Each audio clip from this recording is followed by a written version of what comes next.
అరవింద వాళ్ళ ఇంట్లో ఇంకా అందరూ భోజనం చేస్తూ ఉంటారు. అప్పుడు సంయుక్త ఫుడ్ తింటూ ఇలా అంటుంది, నేను ఇంతవరకు ఇండియాలో చాలా ప్లేసెస్ తిన్నాను, కానీ ఈ ఇంట్లో ఉన్నంత ఫుడ్ టేస్ట్ ఎక్కడ నాకు దొరకలేదు అని చెప్పి తను ఇంకా ఆ ఫుడ్ని పొగిడేస్తూ ఉంటుంది. అప్పుడు అరవింద ఇలా అంటుంది, ఇంకేంటి మరి, నేను ఇక్కడి నుంచే రోజు నీకు క్యారియర్ పంపిస్తానులే అని చెప్పి సంయుక్తతో అంటే, మీకెందుకులేండి అంటే ఇష్టమా అని చెప్పి సంయుక్త అరవిందతో అంటుంది. అప్పుడు వెంటనే మనీషా మధ్యలోకి వచ్చేసి, మరేంటి మొత్తం లగేజ్ అంతా షిఫ్ట్ చేసుకొని ఇక్కడే ఉండిపోవచ్చు కదా మరి అని చెప్పి చాలా కోపంగా తనను వెక్కిలిస్తున్నట్టుగా అంటూ ఉంటుంది. అప్పుడు వెంటనే సంయుక్త ఇలా అంటుంది, Manisha that's a great idea అని చెప్పి మనీషాను పొగిడేసరికి మనీషాకి ఏం అర్థం కాదు. ఒక్కసారిగా ఫేస్ అంతా బ్లాంక్ స్టేజ్లో పెట్టేస్తుంది. నిజంగానే షిఫ్ట్ అయిపోతుందా అన్నట్టుగా మనీషా దేవయాని ఇద్దరు కూడా ఆలోచిస్తూ ఉండిపోతారు. సంయుక్త అనేసరికి అలా అనేసరికి మిత్రకి ఏం అర్థం కాదు. అలాగే చూస్తూ ఉండిపోతాడు సంయుక్తని.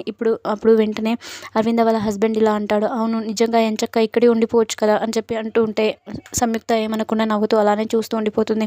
ఇంకా తను ఓకే చెప్పేస్తుంది. దేవయానికి మాత్రం ఏమీ అర్థం కాదు. నిజంగానే షిఫ్ట్ అయిపోతుందా అన్నట్టుగా చికాకుతో తన ఫేస్ని పెట్టి ఇంకా చూస్తూ ఉండిపోతుంది. జాను నువ్వు కూడా ఇక్కడే షిఫ్ట్ అయిపో అని చెప్పి సంయుక్త జానుతో కూడా చెప్తూ ఉంటుంది. జాను ఇంకా ఏమీ అనకుండా అలానే ఉంటుంది. నువ్వు ఇక్కడే ఉండిపో నాతో పాటు అని చెప్పి జానుతో చెప్పేసరికి జాను ఓకే చెప్పేస్తూ ఉంటుంది. అది విన్న దేవయాని కూడా చాలా కోపం తెచ్చేసుకుని సీరియస్గా సంయుక్త వైపు చూస్తూ ఉండిపోతుంది. సంయుక్త తనతో పాటు జానుని కూడా తనతో పాటు ఉంచుకోవడానికి ఇంకా తనను కూడా ఇన్వైట్ చేసేసరికి ఇంకా అరవింద వాళ్ళ ఫ్యామిలీ అంతా చాలా హ్యాపీగా ఫీల్ అయిపోతూ ఉంటారు. మిత్ర, అరవింద అందరూ హ్యాపీగా ఫీల్ అవుతాడు. వివేక్ మాత్రం చాలా ఎక్సైట్ అయిపోతాడు.